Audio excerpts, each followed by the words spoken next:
ساتھیوں، آج ہم یہاں ایک بار پھر پاکستان کے کونے کونے سے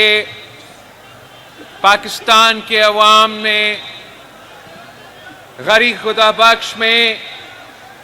شہید محترمہ بے نظیر بھٹو کی برسی منانے کے لیے ہمارے قائد کو سلام پیش کرنے کے لیے اکٹھے ہوئے ہیں۔ شہید محترمہ بے نظیر بھٹو اس ملک کی غریب عوام کی نمائندہ تھی۔ شہید محترمہ بے نظیر بھٹو اس ملک کی پسماندہ علاقوں کی نمائندہ تھی۔ شہید محترمہ بے نظیر بھٹو اس ملک کی کمزور طبقے کی نمائندی تھی۔ شہید محترمہ بے نظیر بھٹو آپ کی نمائندہ تھی، میرا نمائندہ تھی، اور جس بہادری کے ساتھ شہید محترمہ بے نظیر بھٹو نے اپنا 30 سالہ سیاسی جدوجہد لڑی، وہ آپ کے سامنے ہے اور وہ دنیا کے سامنے ہے، وہ تاریخ کا ایک حصہ بن چکا ہے کہ شہید محترمہ بے نظیر بھٹو دنیا کی پہلی مسلم خاتون وزیر اعظم بنی۔ شہید محترمہ بے نظیر بھٹو نہ صرف پاکستان کی مگر عالمی سطح پر لیڈر مانا جاتی تھی۔ وہ آپ کی آواز کو، پاکستان کے کسانوں کی آواز کو، پاکستان کے مزدوروں کی آواز کو، پاکستان کی محنت کش طبقہ کی آواز کو بین الاقوامی سطح تک پہنچاتی تھی۔ وہ اس ملک کی عوام کی حقیقی نمائندہ تھی۔ وہ آپ کی آواز بنی اور آپ ہی کے حقوق کے لیے جدوجہد کرتی رہی اور آخرکار شہادت قبول کی، مگر آپ کی موقف پہ سودا نہیں کی، اپنی نظریہ پہ سودا نہیں کی، اپنے منشور پہ سودا نہیں کی، پیچھے نہیں ہٹی، نہ کسی آمر کے سامنے نہ کسی دہشت گرد کے سامنے وہ کبھی جھکی، وہ کھڑی رہی، آخری دم تک کھڑی رہی، مگر آپ کی مقدمہ لڑتی رہی، پیچھے نہیں ہٹی۔ اور جنہوں نے شہید محترمہ بے نظیر بھٹو کو شہید کیا، ان کا یہ غلط فہمی تھا کہ اب جبکہ شہید محترمہ بے نظیر بھٹو موجود نہیں ہوگی تو سندھ کی آواز، بلوچستان کی آواز، پختونخوا کی آواز، وسیب کی آواز، پنجاب کی آواز، وفاق کی آواز، گلگت بلتستان اور آزاد کشمیر کے حقیقی آواز ہمیشہ کے لیے دب جائے گی، اور پاکستان میں صرف اور صرف سیاسی کٹ پتلیاں ہوں گے جو اپنے اقتدار کے خاطر، اپنے کرسی کے خاطر موقف پہ بھی سودا کرنے کے لیے تیار ہوتے ہیں، نظریہ پہ سودا کرنے کے لیے تیار ہوتے ہیں، منشور پہ سودا کرنے کے لیے تیار ہوتے ہیں، پاکستان کے عوام کے حق پہ سودا کرنے کے لیے تیار ہوتے ہیں، صوبوں کے حق پہ سودا کرنے کے لیے تیار ہوتے ہیں، پاکستان کا نیشنل سیکیورٹی پہ، ہمارا اٹامی اثاثوں پہ سودا کرنے کے لیے تیار ہوتے ہیں، سب کچھ کرنے کے لیے تیار ہوتے ہیں، ملک کو نقصان پہنچانے کے لیے تیار ہوتے ہیں، بس ان کو اسلام آباد کی کرسی پہ بیٹھنے کا شوق ہوتا ہے۔ اور آج تک 27 دسمبر 2007 سے لے کے آج تک جو نقصان پاکستان اٹھا رہا ہے، جو نقصان آپ اٹھا رہے ہو، جو اس ملک کے عوام آج تک اگر مشکل میں ہیں تو صرف اس لیے کہ تم نے شہید محترمہ بینظیر بھٹو کو شہید کیا اور ہم پہ یہ کٹپٹلیوں کو مسلط کیا۔ اب پاکستان ایک ایسا جگہ پہ کھڑا ہے کہ مسئلے ہی مسئلے ہیں، اندرونی مسئلے ہیں، معاشی بحران ہے، دہشت گردی کا مسئلہ ایک بار پھر سر اٹھا رہا ہے، ہر صوبے کے اپنے اپنے مسئلے ہیں، اور بیرون ملک بھی، بیرون سطح پہ پاکستان کے لیے بہت سارے امتحان آنے والے ہیں۔ چاہے پاکستان کے جو اندرونی مسئلے ہیں یا پاکستان کے جو بین الاقوامی سطح پہ ہمارے مشکلات ہیں، ان تمام مسائل کا مقابلہ کرنے کے لیے پاکستان کی سیاسی جماعتیں، پاکستان کی سیاسی قوتیں جو سٹیک ہولڈرز ہوتے ہیں، ان کو مل کے ان مسائل کا مقابلہ کرنا پڑے گا۔ کسی ایک سیاسی جماعت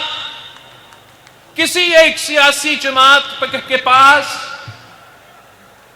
نہ وہ مینڈیٹ ہے، نہ وہ طاقت ہے کہ وہ ایک وقت تمام اندرونی اور بیرون ملک کے جو مسائل ہیں ان کا مقابلہ کرے۔ پاکستان پیپلز پارٹی کو پاکستان کے عوام نے ایک ذمہ داری دیا ہے، اب اس واحد سیاسی جماعت ہو جو آج کل کے سیاسی صورتحال میں بھی فخر سے کہہ سکتے ہو کہ ہم نہ سلیکٹڈ ہیں، نہ فارم 47 والے ہیں۔ تو جی بالکل آپ کی اپنے اسمبلی میں ہمارے تعداد اتنا نہیں ہوں گے، مگر ہم جواب دے اگر ہے تو کری خدا بخش کو جواب دے ہے۔ اگر ہم جواب دے ہیں تو پاکستان پیپلز پارٹی کے جیلوں اور اس ملک کے عوام کو جواب دے ہیں۔ اور یہی وجہ ہے کہ ہم آپ کی آواز اٹھاتے ہیں اور اٹھاتے رہیں گے۔ جب حکومت سازی کا وقت تھا تو ہمارا کسی کرسی کا یا کسی وزارت کا شوق نہیں تھا۔ ہم نے اس وقت یہ فیصلہ کیا کہ جو سیاسی جماعت ہمارے پاس آئے ہیں، جو وعدہ کر رہے ہیں کہ وہ پولیٹیکل سٹیبلٹی لے کر آئیں گے، جو وعدہ کر رہے ہیں کہ مہنگائی میں کمی لے کر آئیں گے، ہم ان کے ساتھ دیں گے، ان کا حکومت بنائیں گے، اور ہم نے اس وقت ایک معاہدہ پہ دستخط کیا کہ ہم آپ کو اپنے ووٹ تو دلوا رہے ہیں، مگر ایسے نہ ہو کہ آپ ووٹ لے کے آنکھیں بھر جائیں، ایسے نہ ہو کہ جیسے ماضی میں ایک سیاستدان آپ کے بارے میں کہتا تھا کہ جب مشکل میں ہو تو پیر پڑتے ہو اور جب مصیبت سے نکل جاتے ہو تو گلا پکڑتے ہو۔ تو یہی وجہ تھا کہ پاکستان پیپلز پارٹی کی چیئرمین اور پاکستان مسلم لیگ نواز کا سربراہ نے باقاعدہ طے کیا کہ آپ کے پاس ہم سے زیادہ سیٹس ہیں نیشنل اسمبلی میں،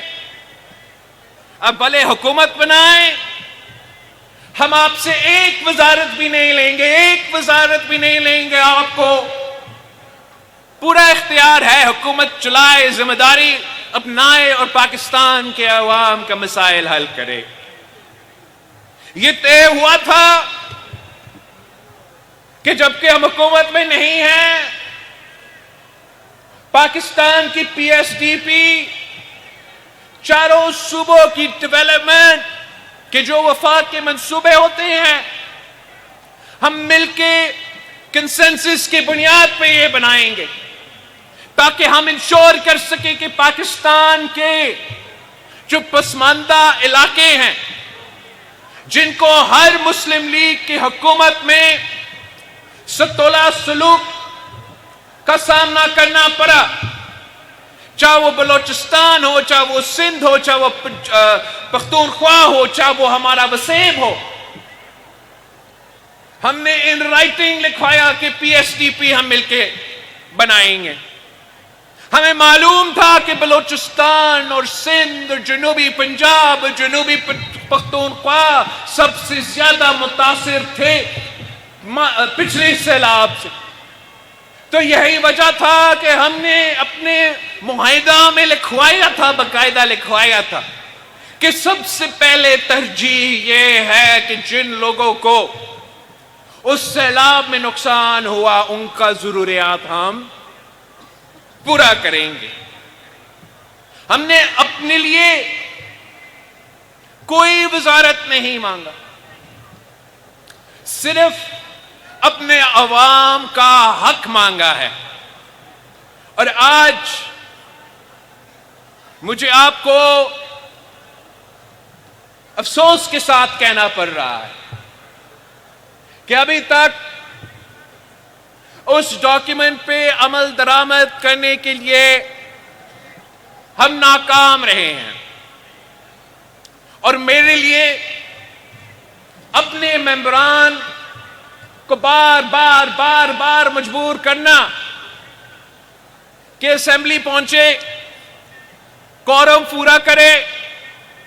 ان کا ہر بل کو آنکھیں بند کر کے ووٹ ڈالے، مگر آپ جب اپنے علاقے میں واپس جاتے ہو تو آپ خالی ہاتھ واپس جائیں۔ جب آپ اپنے علاقے میں واپس جاتے ہو اور آپ سے سوال کیا جاتا ہے معیشت پہ، امن و امان پہ، دہشت گردی پہ، پاکستان کے مسائل پہ، تو آپ کے پاس کوئی جواب نہ ہو، اس طریقے سے حکومتیں نہیں چلتے۔ حکومت کا ذمہ داری ہے کہ وہ پارلیمان کو اعتماد ملے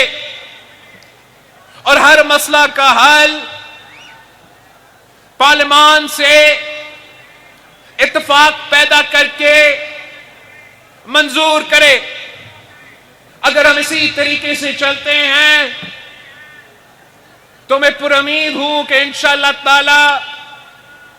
ہم واقعی پاکستان کے عوام کے تمام مسائل کا حل نکال سکتے ہیں۔ حکومت کے پاس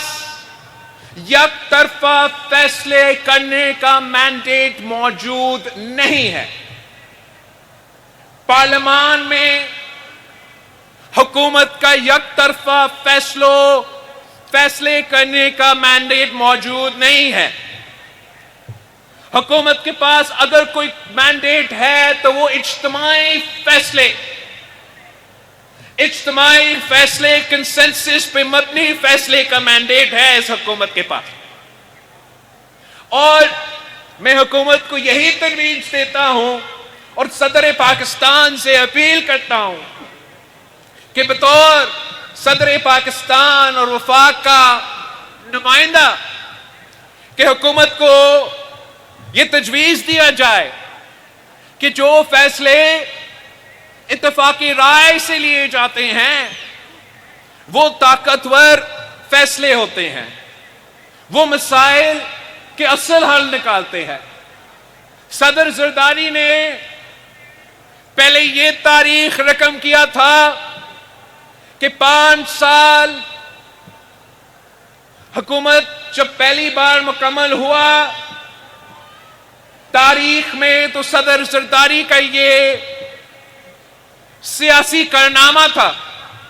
اور یہ صرف اس لیے ممکن تھا کہ اس کے باوجود کہ ہمارے پاس اکثریت تھا، اس کے باوجود کہ ہم پنجاب میں ان کے بغیر حکومت بنا سکتے تھے، اس کے باوجود کہ ہم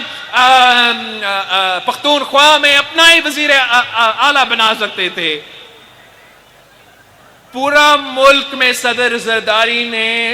ریکنسیلیشن کے نام پہ تمام سیاسی جماعتوں کو ساتھ لیا، اور جب تمام سیاسی جماعتوں نے مل کے فیصلے لیے تو ہمارے معیشت کے لیے بہتر فیصلے لیے گئے۔ جب تمام سیاسی جماعتوں نے مل کے فیصلے لیے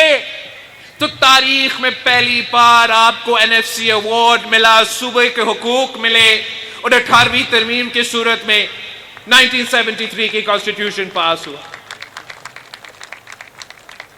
آج بھی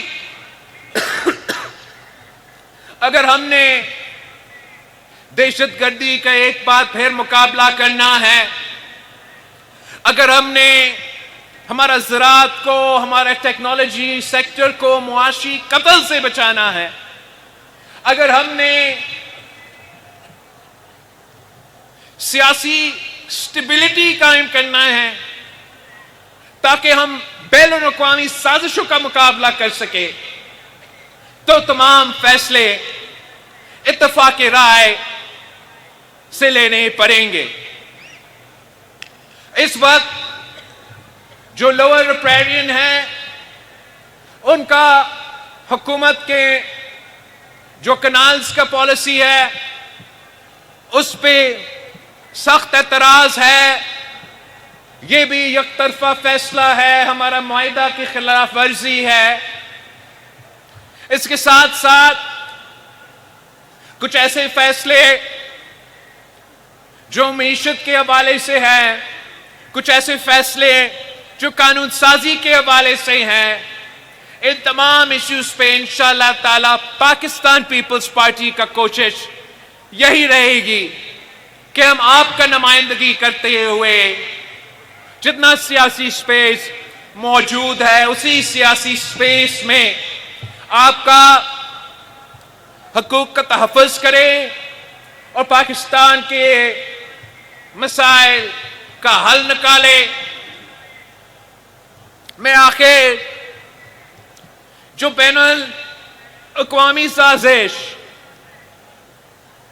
پاکستان کے خلاف پک رہا ہے،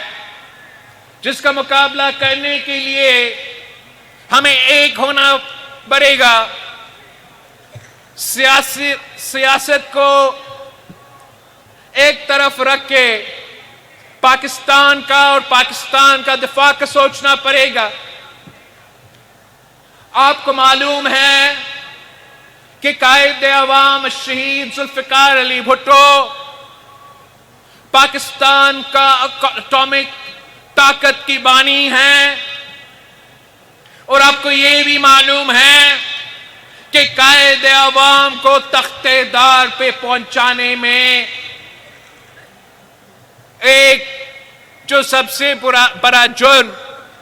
بین الاقوامی طاقتوں کی نظر میں وہ یہ تھا کہ قائد عوام نے اسلامک بم بنا دیا۔ آپ کو یہ بھی معلوم ہے کہ شہید محترمہ بے نظیر بھٹو نے پاکستان کو میسائل ٹیکنالوجی دلوائی۔ مطلب کہ اگر شہید ذوالفقار علی بھٹو نے ایٹم بم دلوایا تو اس کا جو بندوق ہے، وہ جو میسائل ہے جس پہ آپ وہ ایٹامک ویپن باندھ کے فائر کر سکتے ہو، وہ طاقت شہید محترمہ بے نظیر بھٹو نے دلوائی تھی۔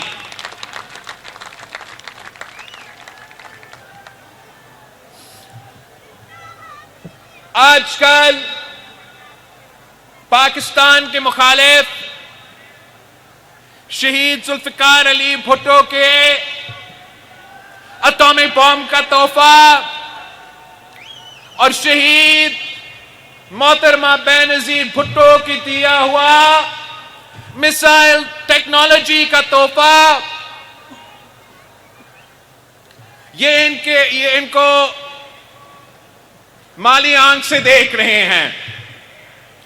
ان کا یہ خواہش ہے کہ کوئی مسلمان ملک کے پاس اس قسم کا قوت نہ ہو، اور وہ کسی نہ کسی بہانے پہ آپ سے آپ کا یہ طاقت چھیننا چاہ رہے ہیں۔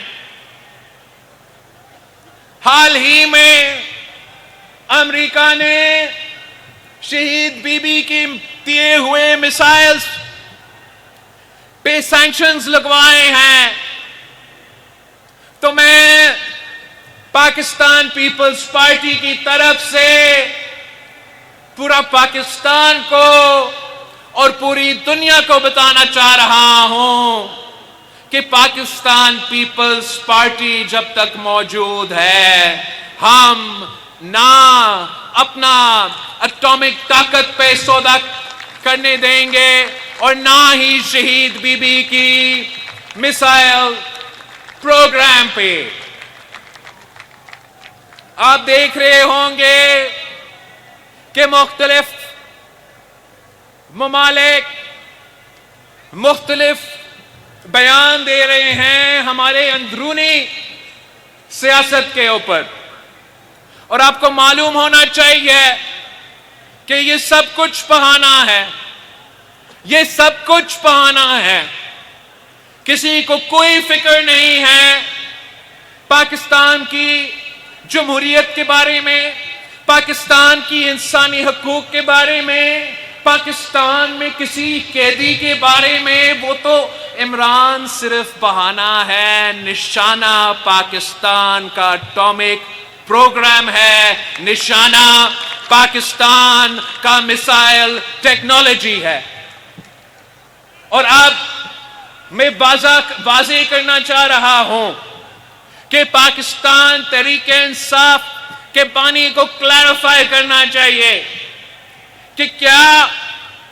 یہ لوگ جو ان کے حمایت میں ہر ایک دن کوئی بیان نکال رہے ہیں،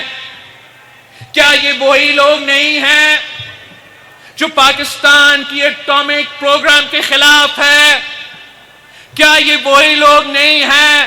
جو شہید بھٹو کی دی ہوئی میسائل ٹیکنالوجی کے پروگرام کے خلاف ہے؟ یہ آپ کے حق میں کیوں بول رہے ہیں؟ کیا یہ وہی لوگ نہیں ہیں جو سب سے زیادہ آواز پہلے اسرائیل کی زائنسٹ حکومت کے لیے اٹھاتے ہیں اور اس کے بعد آپ کے لیے اٹھاتے ہیں؟ اس جماعت کو کلیریفائی کرنا پڑے گا۔ عمران کو خود ان لوگوں کا مذمت کرنا چاہیے جو پاکستان کا ایٹامک پالیسی کا پاکستان کا اٹامک طاقت کے خلاف بیان دیتے ہیں،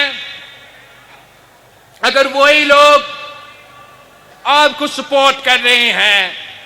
تو پاکستان میں یہ جو تاثر ہے کہ ایک مخصوص لابی یہ چاہتا ہے کہ پاکستان میں ایسے حکومت آئے جو طاقت حاصل کرنے کے لیے ہر چیز پہ سودا کرنے کے لیے تیار ہو۔ انشاءاللہ تعالی پاکستان پیپلز پارٹی اور پاکستان پیپلز پارٹی کے چیالے موجود ہے اور وہ ہاریں گے، اور پاکستان کو جیسے ماضی میں محفوظ رکھا ہے ویسے آگے جا کے بھی محفوظ رکھیں گے۔ اور صدر پاکستان آصف علی زرداری صاحب نے یہ بار بار ثابت کر دیا ہے کہ وہ پاکستان کے بارے میں اور پاکستان کے مفاد کے بارے میں کیسے ترجیح دیتا ہے۔ اب